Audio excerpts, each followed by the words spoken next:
My name is Brittany, and at 29 years old, I stood in that packed courtroom watching my own parents' expensive lawyer prepare to destroy me.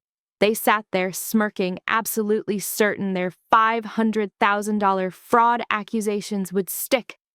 The fabricated evidence felt heavy in the lawyer's manicured hands as he arranged his papers like weapons.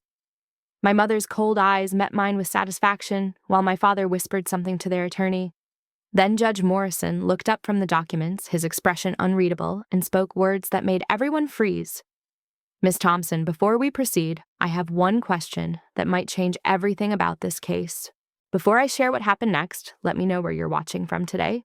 If you've ever felt betrayed by family or faced impossible odds, hit that like button and subscribe for more real-life stories.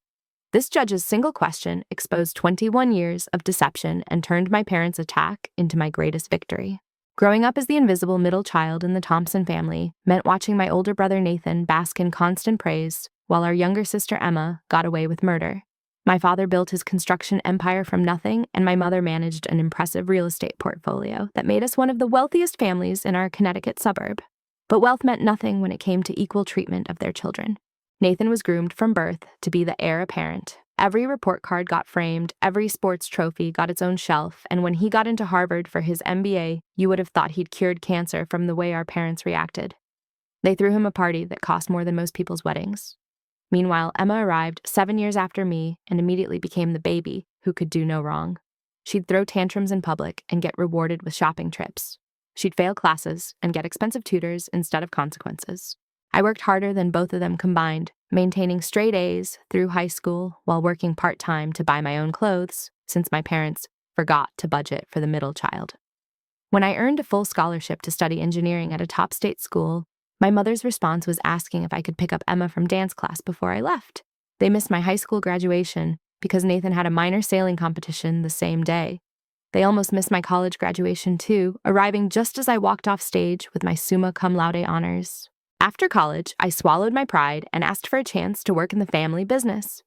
Every other graduate in my position would have walked into a cushy management role, but I begged for an entry-level position just to prove myself. My father grudgingly agreed, starting me in accounting at a salary lower than our receptionist maid. I didn't complain. I showed up early, stayed late, and learned every aspect of our financial operations. That's when I discovered the irregularities. It started small invoices that didn't match purchase orders payments to vendors who didn't exist in our system. The deeper I dug, the more disturbed I became. Money was hemorrhaging from our accounts through a sophisticated network of fake companies, all authorized by someone with high-level access. The trail led directly to Nathan. My brother had been siphoning money for years, funding his lavish lifestyle while pretending his Harvard education made him too valuable to work full-time. When I brought the evidence to my parents, carefully documented with spreadsheets and bank records, they sat me down like I was the criminal. My mother actually laughed. "Brittany, this jealousy has to stop. Your brother earned his position through education and breeding. You're just bitter about your place in this family." My father was even harsher. "Nathan told us you might try something like this. He warned us that your resentment was getting dangerous. I'm disappointed but not surprised. We've given you chance after chance, and this is how you repay us." They took my carefully prepared evidence and shredded it right in front of me. Then they promoted Nathan to executive vice president the next day. Emma, meanwhile, had discovered company credit cards and treated them like her personal shopping fund. $50,000 at Nordstrom here, $30,000 at Tiffany there. When vendors called about overdue payments because she'd maxed out our credit lines buying handbags, my parents simply opened new accounts. I reported this too, showing them the paper trail of Emma's spending sprees that were putting our vendor relationships at risk. "She's young," my mother said dismissively. "She'll learn responsibility when she's ready. Besides, what's the point of building wealth if we can't enjoy it?" When I pointed out that Emma was 22 and had never held a job for more than a week, my father's face turned red. "Know your place, Brittany. You're lucky we even let you work here after your complete lack of gratitude." That night, I sat in my tiny apartment and wondered how I'd become the villain in my own family's story. All I'd done was tell the truth, show them evidence of real financial crimes that could destroy everything they'd built. But truth was apparently less important than maintaining the illusion that their golden children could do no wrong.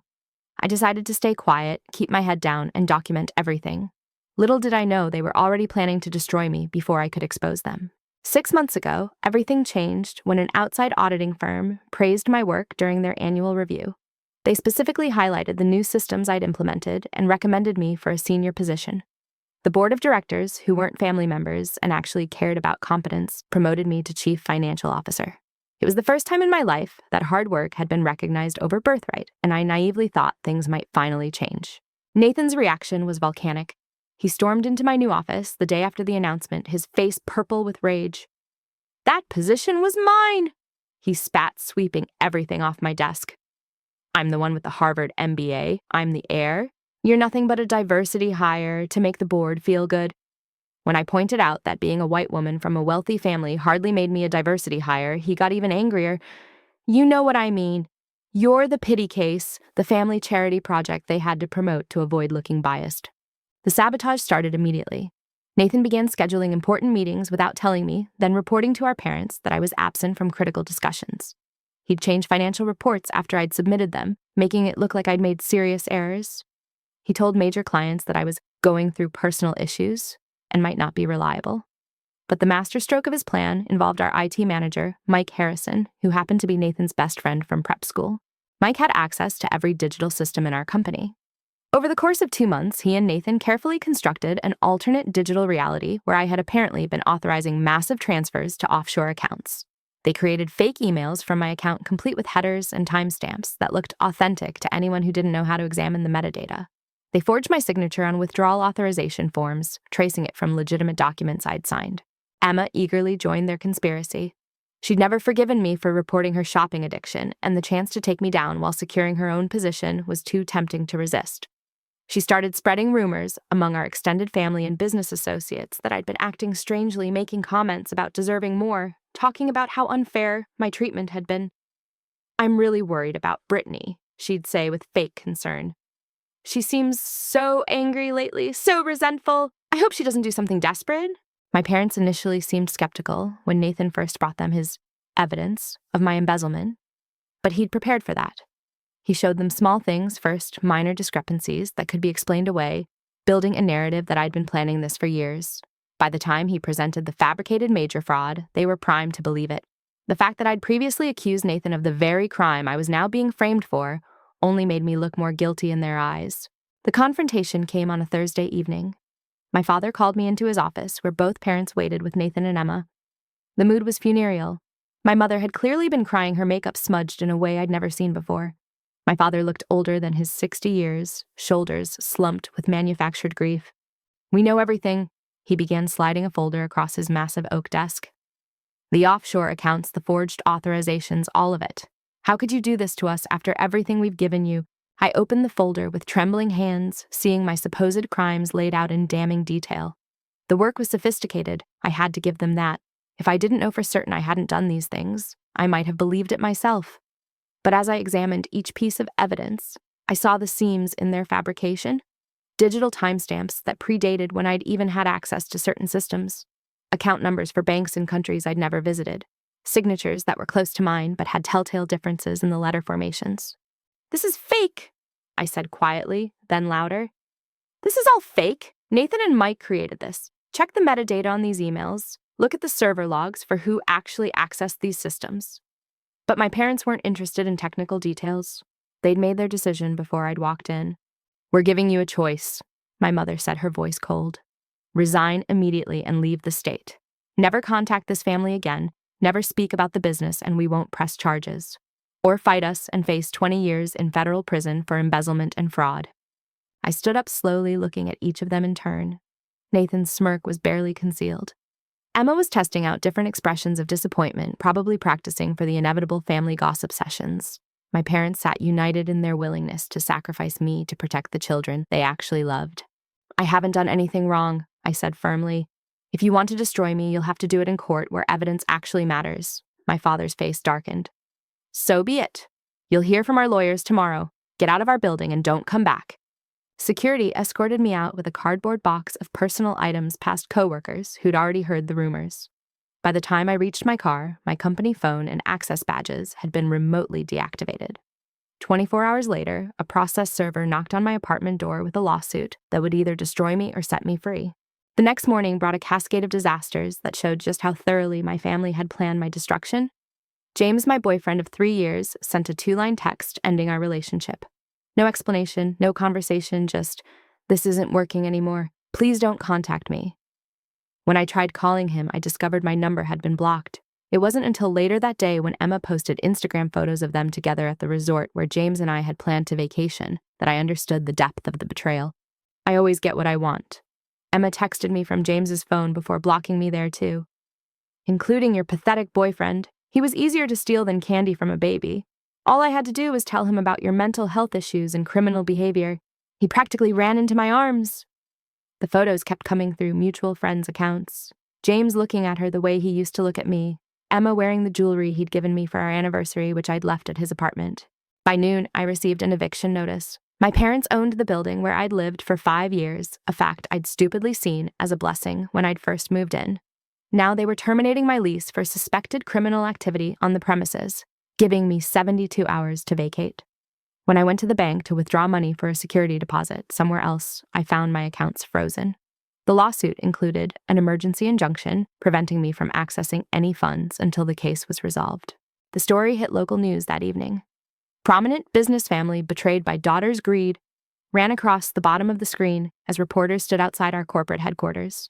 My high school yearbook photo, the one where I looked particularly severe in my National Honor Society portrait, became the image associated with every article.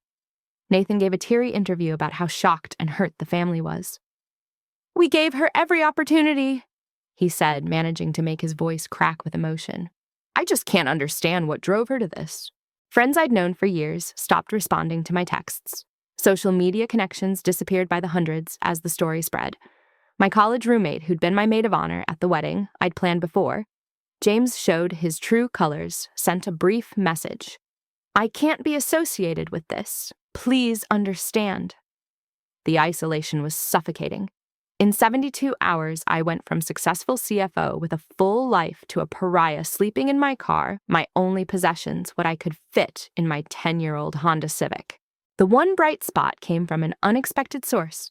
Mrs. Chen, my elderly neighbor who'd lived next door for years, knocked on my window in the parking garage where I'd parked for the night. "I've been watching this shameful display," she said in her precisely accented English. "Your parents should be ashamed. Come stay in my spare room until you sort this out." I broke down crying at her kindness. She'd barely spoken 10 words to me in 5 years beyond polite greetings, and here she was offering me shelter when everyone else had abandoned me. Over tea in her immaculate kitchen, she revealed a surprising history. "I was a forensic accountant for 30 years, she said, studying the lawsuit papers I'd shown her. "I've seen every type of financial fraud imaginable. This is sloppy work by amateurs who think they're clever." Together, we spent hours examining the evidence my family had fabricated. Mrs. Chen's trained eye caught details I'd missed. The digital signatures had compression artifacts indicating they'd been copied and pasted from other documents. The timestamps on the alleged transfers didn't align with the bank's processing schedules.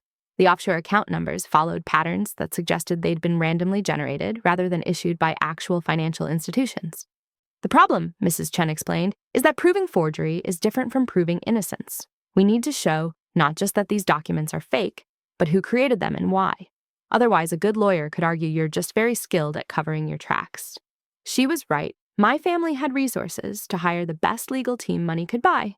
I had a court-appointed attorney who probably handled dozens of cases simultaneously.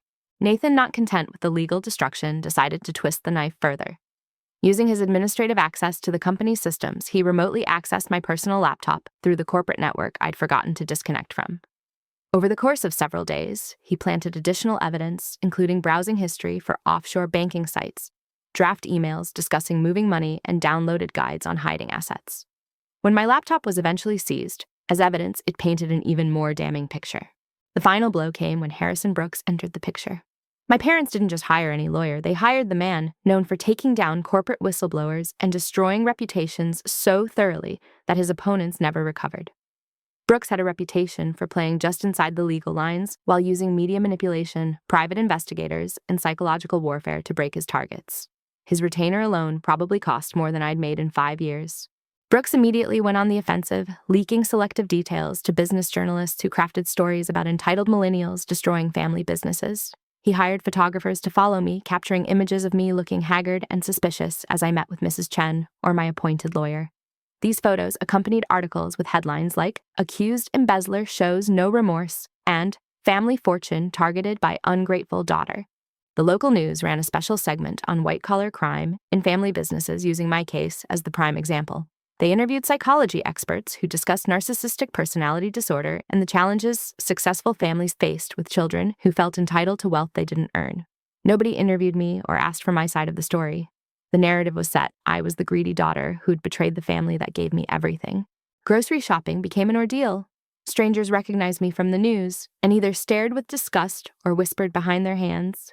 One woman actually confronted me in the cereal aisle, telling me I should be ashamed for what I'd done to that poor family. When I tried to explain I was innocent, she laughed. "That's what they all say, honey. At least have the decency to admit what you did." Rock bottom felt like sleeping in my car, in a rest stop parking lot, eating peanut butter sandwiches Mrs. Chen had secretly made for me and wondering if running away would be easier than fighting. My family had systematically destroyed every aspect of my life, from my relationship to my reputation to my basic ability to survive. But as I sat there at 3 a.m, watching truckers come and go, I realized something important. They'd taken everything from me except the truth. And sometimes the truth is all you need to fight back. 2 weeks before the trial date, an unexpected message appeared on the ancient flip phone Mrs. Chen had bought me with cash. "I have information about your case. Meet me at the downtown library, 3rd floor local history section. Come alone. S." Every instinct screamed trap, but desperation won. I borrowed Mrs. Chen's car and drove to the library, finding a young woman nervously fidgeting between the dusty shelves. "I'm Sophia Martinez," she whispered, constantly checking over her shoulder. "I work in IT under Mike Harrison. I know what they did to you, and I can't stay quiet anymore." She pulled out a flash drive with shaking hands. Mike couldn't help bragging about his technical masterpiece after a few drinks at the company Christmas party. "I recorded everything on my phone. He detailed exactly how they fabricated the evidence against you." The recordings were damning. Mike's slurred voice described creating the fake emails, forging the digital signatures, and planting evidence on my devices. But the most shocking revelation was Nathan's promise. "Once Brittany's gone, you're getting that VP position. Just make sure nothing traces back to us."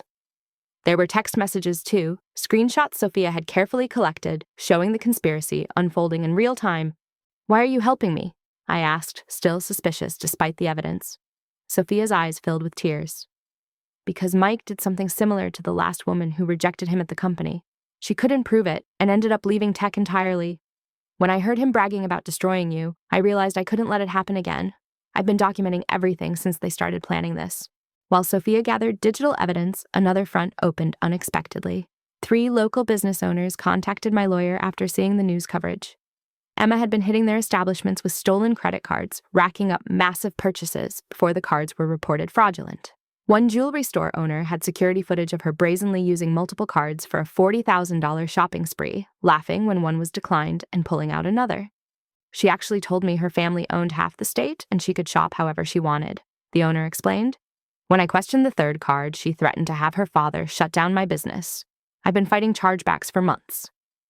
2 other stores had similar stories, complete with documentation and surveillance footage. Emma's shopping addiction had spiraled far beyond family credit cards into outright fraud. Mrs. Chen, meanwhile, had been conducting her own investigation with the methodical precision of someone who'd spent decades following money trails. She discovered Nathan's embezzlement went back 5 years, starting small with phantom consultant fees and growing into a sophisticated operation involving shell companies registered in Delaware and Nevada. The total approached $2 million, all carefully hidden through layers of financial manipulation. The irony, Mrs. Chen observed over our late-night evidence review sessions, is that Nathan accused you of exactly what he was doing. Classic projection, but he got sloppy. Shell companies need to file certain documents, and his contained discrepancies that prove they exist only on paper. She'd compiled a timeline showing money flowing out through Nathan's fake vendors and back into accounts he thought were hidden but had been exposed through banking compliance reports. The revelation that changed everything came from an unexpected source. Lisa Martinez, my court-appointed public defender, had initially approached my case with the weary resignation of someone who'd seen too many guilty clients proclaim innocence. But as evidence mounted, her demeanor transformed. She started staying late, digging deeper, asking questions that showed she'd shifted from managing a loss to fighting for a win. "This is the most blatant frame-up I've ever seen," she announced during one of our prep sessions. "But we need more than evidence of their crimes. we need to show the jury why they targeted you specifically." That's when she suggested something brilliant, subpoenaing 5 years of board meeting minutes. If Nathan felt entitled to your position, there must be a paper trail showing why. The subpoenaed documents revealed fascinating patterns. Every time I'd received a praise or recognition, Nathan had filed complaints about my attitude or overstepping boundaries. When outside consultants recommended my promotion, he'd written memos questioning their judgment. The board had actually considered making me CFO a year earlier, but Nathan had convinced our parents to delay, claiming I needed more seasoning. His desperation to keep me down was documented in his own words. Former employees started reaching out through Lisa, sharing their own stories of Nathan's bullying and incompetence. One project manager revealed Nathan had cost the company a multi-million-dollar contract through sheer arrogance, then blamed the loss on market conditions. Another described how Nathan would take credit for others' work while spending most of his time on golf courses or skiing trips. The pattern was clear: the golden child was fool's gold, and I'd threatened to expose that reality. But Brooks and my family weren't sitting idle. They hired private investigators to dig into my past, looking for any dirt to muddy the waters. They found a college essay where I'd written about feeling overlooked in my family, spinning it as early evidence of my resentment and criminal intentions. They interviewed ex-boyfriends, former roommates, anyone who might provide a negative quote about my character. 3 days before trial, my parents made their final play. Brooks arranged a meeting, just him and me, in a neutral location. "This can all go away," he said smoothly, sliding a document across the table. "Sign this confession admitting to mismanaging funds due to stress and mental health issues. Your parents will drop criminal charges. You'll face minimal jail time, maybe just probation. You can rebuild your life in a few years." The alternative he made clear was total annihilation. "I've destroyed stronger people than you, Miss Thompson. I have judges who trust my word implicitly. Your little public defender doesn't stand a chance against the case I've built. 20 years in federal prison is a long time. You'll be nearly 50 when you get out. No career, no family, no future. Sign the paper and save yourself." I stared at the confession, my hand actually hovering over the pen. The exhaustion was crushing. Months of fighting, of sleeping in cars and spare rooms, of having my entire life turned into a cautionary tale had worn me down to nothing. It would be so easy to make it stop, to take their deal and disappear. But then I thought about Mrs. Chen's words, "Truth fears no judgment." I thought about Sophia risking her career to help me. I thought about all the other employees Nathan had bullied and Emma had defrauded, who'd never get justice if I gave up now. I pushed the paper back unsigned. "I'll see you in court, Mr. Brooks." His face darkened with genuine anger for the first time. "You're making a fatal mistake. Don't say I didn't offer you mercy." As I walked out, I heard him on the phone with my parents. "She refused. Proceed as discussed. Total destruction." The night before trial, I couldn't sleep. Lisa had prepped me as best she could, but we both knew we were outgunned. Brooks had a team of associates, unlimited resources, and decades of experience destroying lives. We had truth on our side, but sometimes truth isn't enough in a system where money talks loudest. Still, as dawn broke on trial day, I put on my only remaining suit and prepared to face the people who'd given me life and then tried to destroy it. The courthouse steps were packed with reporters when I arrived, their cameras swinging toward me like weapons. Brooks had orchestrated this circus, ensuring maximum humiliation regardless of the verdict. I kept my head high, following Lisa through the crowd as journalists shouted questions about my betrayal and greed. Inside the courtroom was standing room only filled with business associates, society friends, and vultures hoping to witness my destruction. My family entered like royalty, my parents in coordinating designer outfits that probably cost more than most people's cars. Nathan wore his Harvard class ring prominently, his expression mixing fake sorrow with real anticipation. Emma had chosen a demure dress that made her look younger and more innocent than her 25 years complete with pearl earrings I recognized as my grandmother's, which she'd somehow claimed after I'd been exiled. Judge Morrison presided, a man with 30 years on the bench and a reputation for seeing through legal theatrics. His sharp eyes surveyed the packed courtroom with mild displeasure at the spectacle Brooks had created. When he called for opening statements, the show began in earnest. Brooks rose like a practiced actor, taking his mark. "Your Honor, ladies and gentlemen of the jury, this case represents the ultimate betrayal. A daughter given every advantage in life who repaid her parents' love and generosity with theft, deception, and fraud." He painted a picture of me as a scheming manipulator who'd plotted for years to steal from the family business, driven by jealousy of my more successful siblings. "The evidence will show," Brooks continued, his voice rising dramatically, that Brittany Thompson systematically embezzled over $500,000 through forged documents, fake authorizations, and shell companies.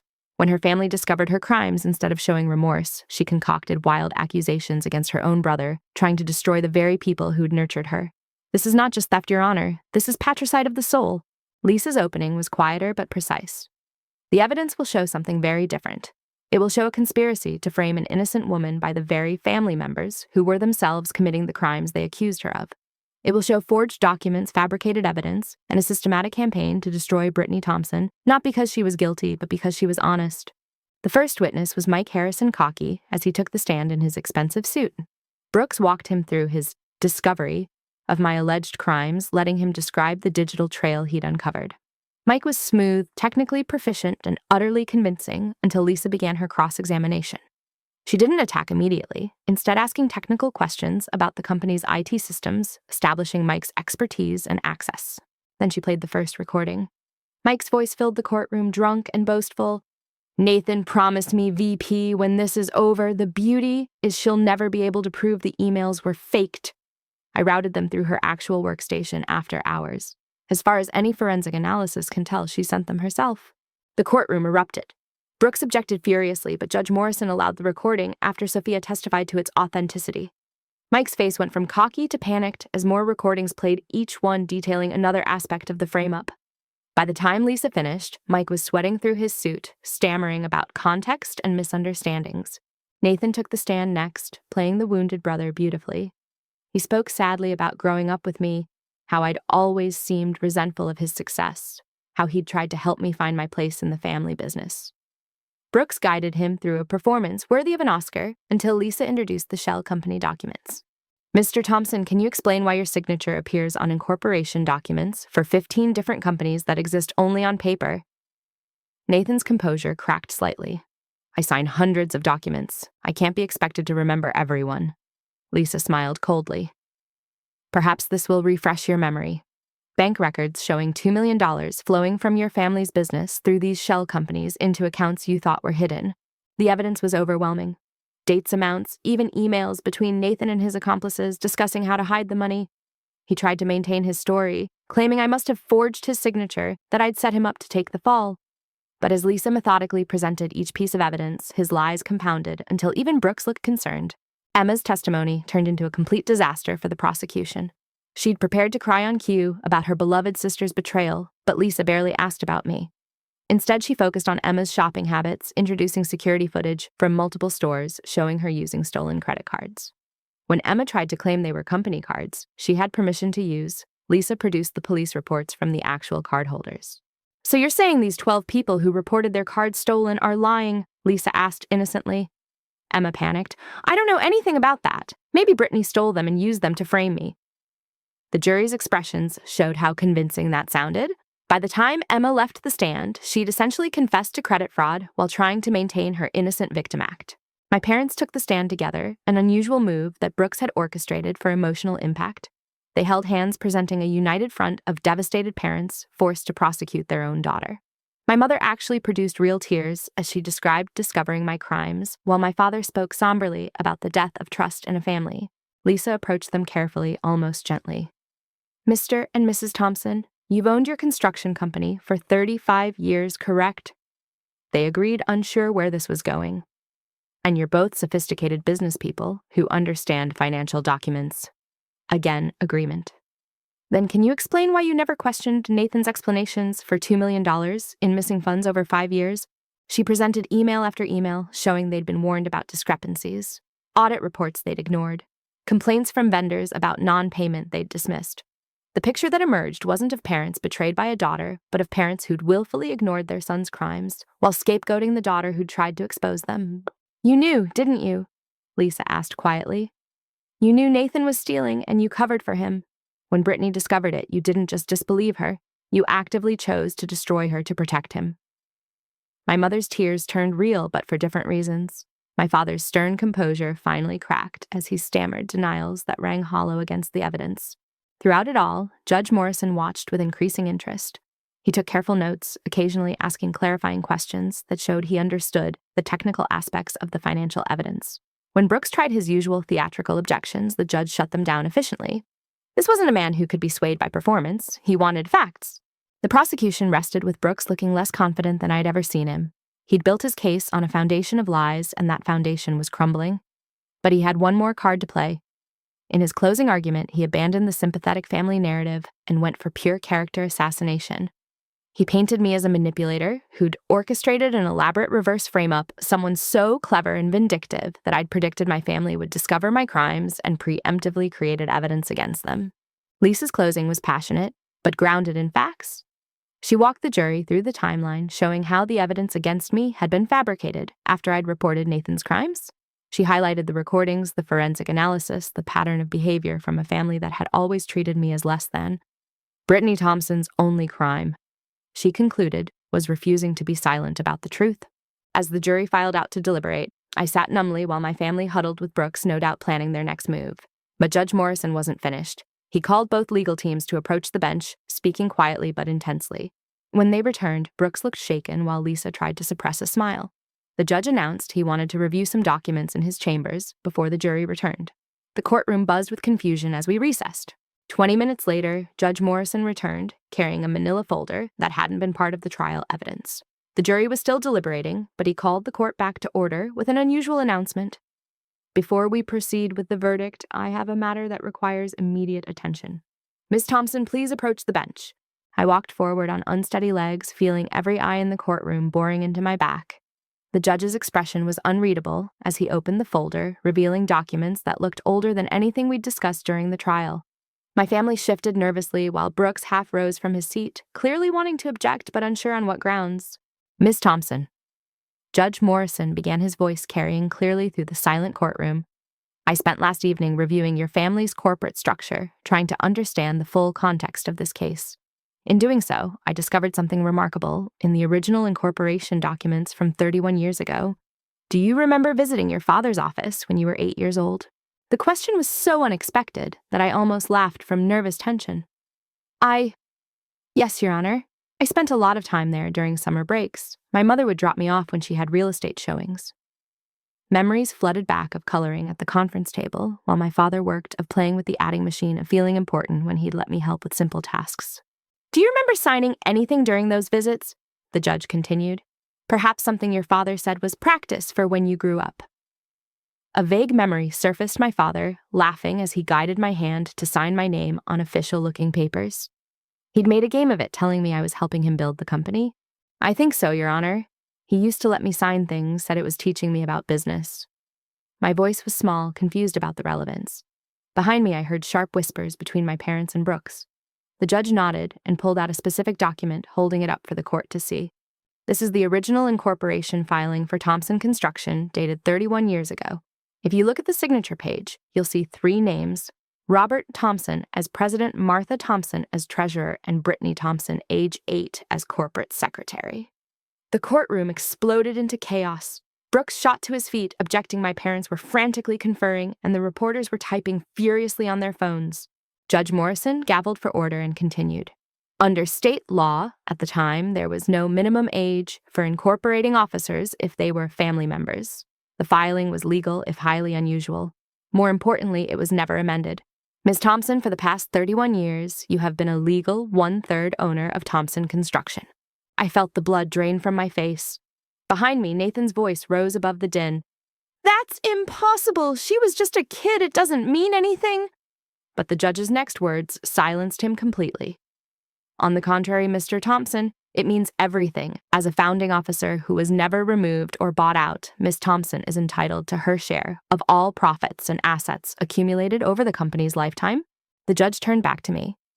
I had my clerk run preliminary calculations based on public filings.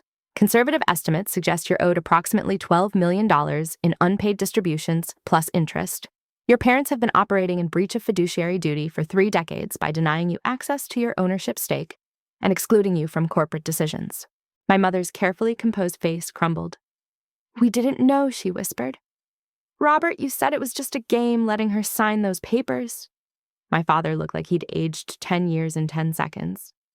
I forgot, he said weakly. It was so long ago, just something cute for the records. You never thought she'd matter enough to check. Judge Morrison finished coldly. This court has seen many cases of financial malfeasance, but rarely one where the alleged victim has been systematically defrauded since childhood by her own parents. He looked at Brooks, who was frantically flipping through documents.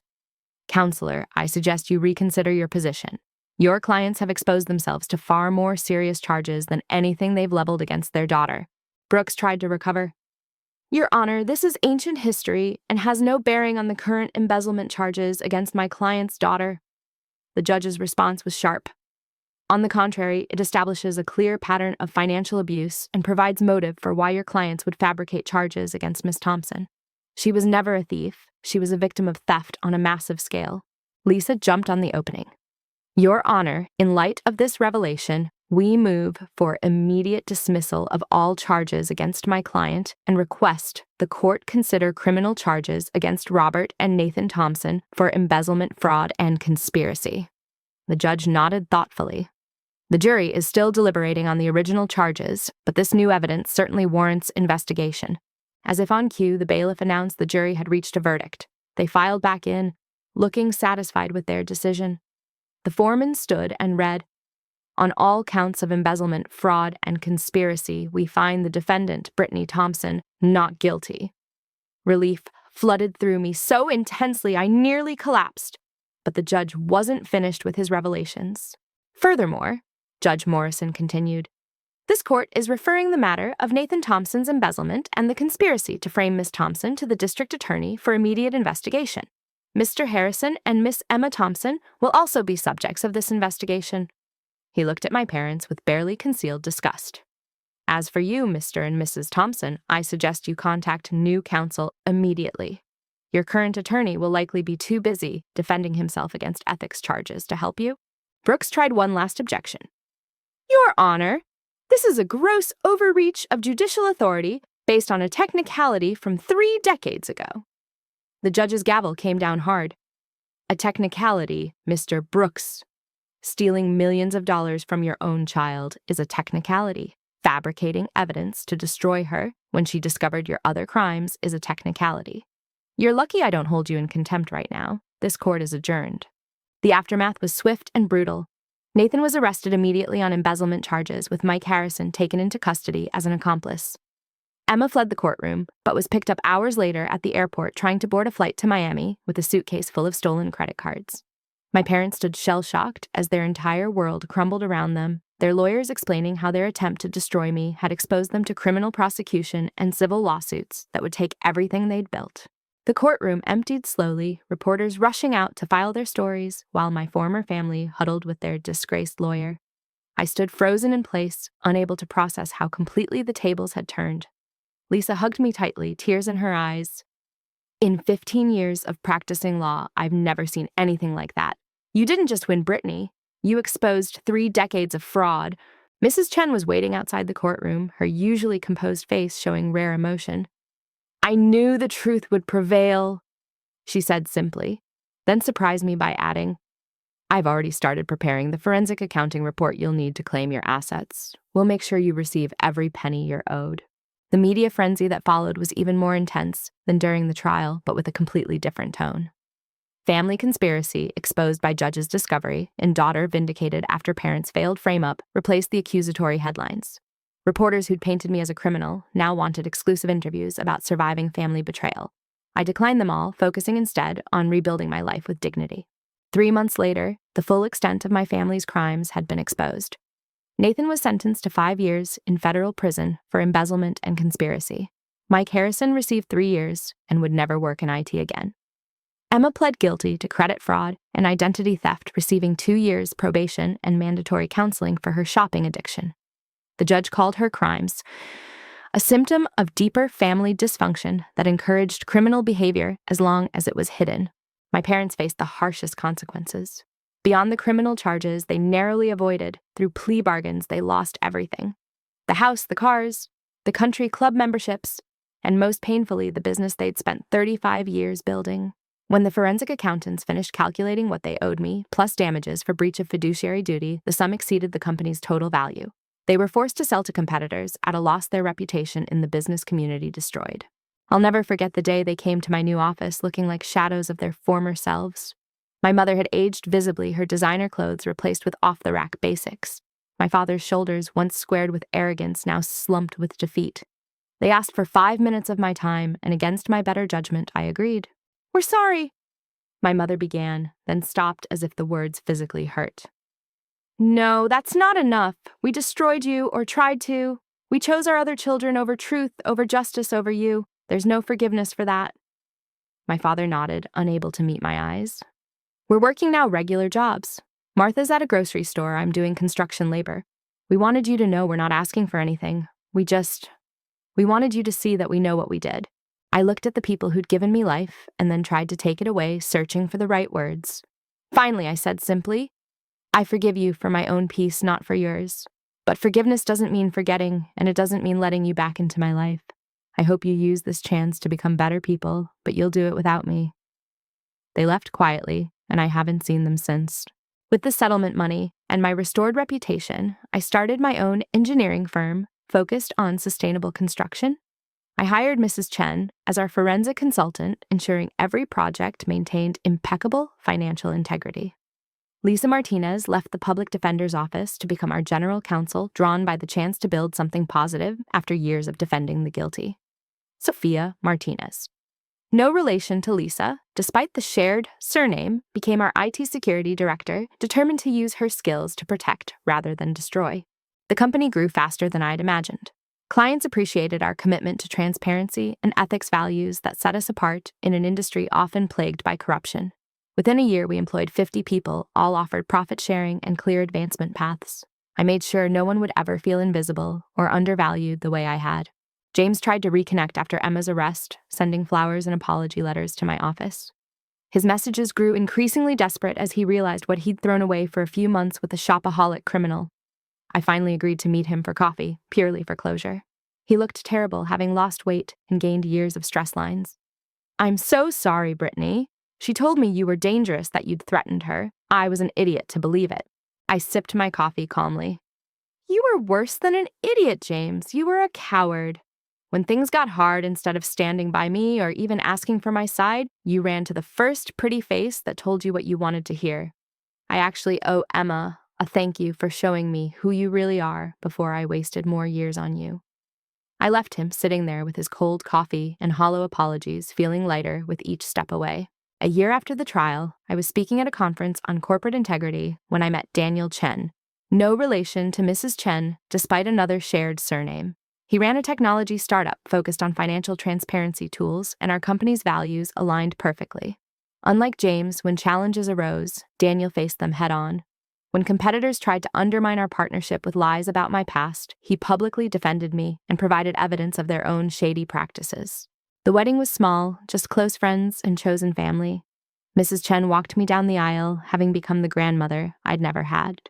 Lisa and Sophia stood as my bridesmaids, proof that sometimes the family you choose is stronger than the one you're born into. We built our life on a foundation of truth and mutual respect, everything my birth family had lacked. 5 years have passed since that courtroom revelation. My company is now worth over $50 million, built on principles of integrity and fair treatment. We've funded scholarships specifically for overlooked middle children, those kids who excel quietly while their siblings get all the attention. I speak at universities about corporate ethics, sharing my story as a cautionary tale about what happens when families value appearance over truth. The last I heard, Nathan was released early for good behavior, but couldn't find work in finance. He teaches business ethics at a community college, now ironic fate for someone who violated every ethical principle. Emma completed her probation and supposedly works as a shopping addiction counselor, though I have my doubts about her qualifications. My parents still work their blue-collar jobs, living in a small apartment, their empire reduced to memories and regrets. Sometimes I drive past the old family estate, now owned by strangers, who filled it with genuine laughter instead of calculated appearances. I don't feel sad or nostalgic, just grateful for the hard lesson learned. They tried to destroy me for refusing to participate in their lies, for having the audacity to expect honesty from family. Instead, their cruelty freed me to build something real. Mrs. Chen, now 85 and still sharp as ever, recently told me something profound over our weekly tea. Your parents gave you life, but you gave yourself a life worth living. That judge's question didn't save you, dear. You saved yourself by refusing to sign that false confession, by standing for truth when lies would have been easier. Everything else followed from that choice. She was right. The judge's question had exposed the legal technicality that changed everything, but I'd already won the moral victory by refusing to let them break me. Every success since then has been built on that moment when I pushed back the confession unsigned, choosing integrity over ease, truth over family. To those watching who've been betrayed by family, who've been blamed for crimes they didn't commit, who've lost everything for refusing to lie, your truth matters. It might not feel like it when you're sleeping in your car or eating sandwiches made by the one person who believes you. But truth has a way of surfacing sometimes, in the most unexpected ways, through the most unlikely questions. My empire isn't built on inheritance or connections or lies that bind families together in mutual destruction. It's built on the radical idea that honesty matters, that integrity beats inheritance, that the family you choose can heal the wounds left by the family you were born into. Every day, I wake up grateful for the parents who tried to destroy me because their betrayal taught me to build something indestructible, a life founded on truth. How did my story resonate with you? Share your own experiences with family betrayal or redemption in the comments below. If this story touched you, please hit that like button and subscribe for more real-life stories of triumph over adversity. Share this video with someone who needs to hear that truth wins in the end, even when the whole world seems aligned against you. Thank you for listening to my journey, and remember, sometimes the greatest gift your family can give you is showing you exactly who not to become.